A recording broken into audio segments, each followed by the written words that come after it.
Hi, everybody, and welcome back to another episode of Trey, the Terrible Collector. My name is Trey, and as you can see, I am quite terrible. I will be opening up toys from the 90s. Last week, if you joined us, we opened up Wolverine from the 1990s Toy Biz Uncanny X-Men set, and today we are going to be continuing our journey. We will be opening up Apocalypse and Nightcrawler. Okay, first up, we have Nightcrawler. Nightcrawler first appeared in the 1975 relaunch of the Uncanny X-Men, starting with Giant Size X-Men #1. It was written by Chris Claremont, and it was a way of bringing some of the ideas of X-Men from the 60s up to a more modern age. It also featured a very diverse and international cast of heroes. Interestingly, he's one of 3 X-Men who, although they were long-term X-Men, at this point, when the toys came out, he was not a member of the team. He was appearing in his own book called Excalibur. Some cool things about the box art. The heroes in the series appear up in the top left-hand corner, much like they would in the comic books. It's got some very unique art showcasing his style and his power set. It says over here we've got the super suction action, which is kind of cool. You got the suction cups in there. And inside, it looks like we have a Magneto card. And I'm not sure if that means this is like a later run or something like that, where they did a relaunch of the action figure, but we'll get into that here in a second. On the back side, you've got some cool biographical information about Nightcrawler. Again, the heroes that are included in the set, and some information about how his powers will work. Cool. All right. Without further ado, let's open this guy up.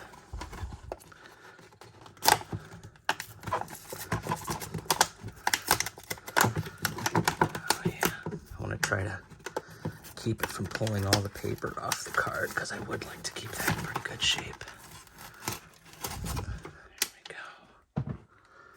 Cool.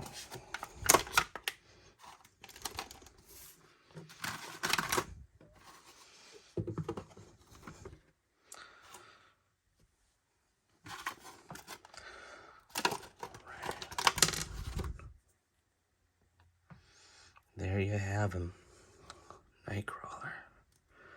Very cool. He comes with a sword. It is not the same quality as the Wolverine sword. That was a real hard plastic, and this seems to be pretty flexible. It's also like a swashbuckling pirate style sword to go with his swashbuckling combat style. He's got, ooh, these heads are on there tight. Great articulation for a toy of this time. He flexes at both elbows, both knees, the hips and the shoulders and the neck. And he also has a flexible prehensile tail, which will go kind of wherever you want it to go. That makes for some cool dynamic poses. I don't know if we can get him to stick to anything. We'll try that here in a second. His hand is also very tight to try to get that sword in there. Maybe we'll fight with it here in a minute. And then here we have the card that comes with it. This one is Magneto from the Impel 1991 Series 2 card set. And now it's time for our extra fact.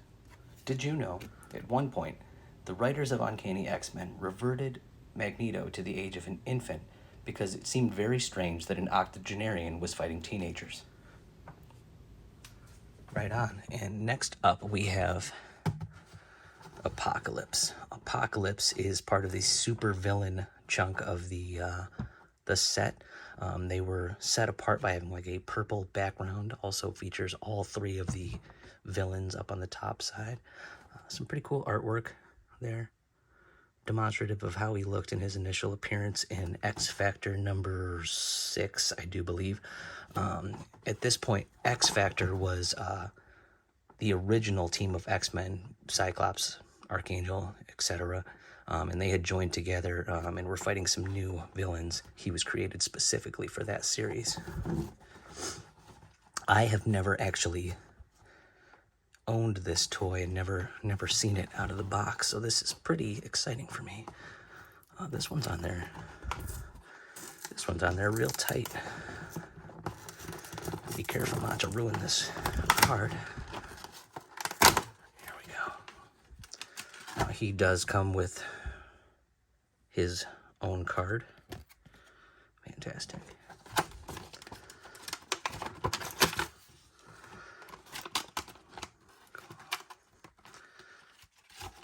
Right. There he is, Apocalypse in all his glory. His power set includes extending body, and I believe... Oh, there we are.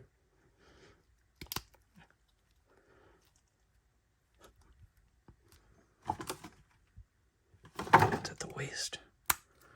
There we go. He's enormous. Not super dramatic, but interesting enough. Also, the fact that these cables are actually attached is pretty cool for a toy of this era. Something that is significantly less cool, the accessories in this series often make little to no sense. This is a staff that, I don't know, maybe you're supposed to like shoot a missile? Not real sure what the goal is, but I don't actually remember Apocalypse ever having a weapon like that. But he is very cool to look at. And as before, we have his card. And now it's time for our extra fact. Did you know Apocalypse is one of the oldest mutants in existence? In fact, he's so old, he has a long-running feud and rivalry with none other than Count Dracula. Real quickly, we were able to get the man Nightcrawler up here to hang up with his suction cups. Seems that they weren't too old after all. Very cool. And there you have it, our newest additions to our unboxed Toy Biz Uncanny X-Men series, Apocalypse and Nightcrawler. I wasn't able to get either of their accessories in their hands, and I just didn't feel comfortable pushing it yet. I didn't want to break two brand new, very old figures, so maybe we'll fight with that on another day. Make sure you check in next week. We will be opening up 2 more. We will have Storm and Archangel. Be sure to like and subscribe and comment if you guys got something you want to see or something you'd like to add. Thank you so much for joining me on another part of this adventure, and we'll see you soon.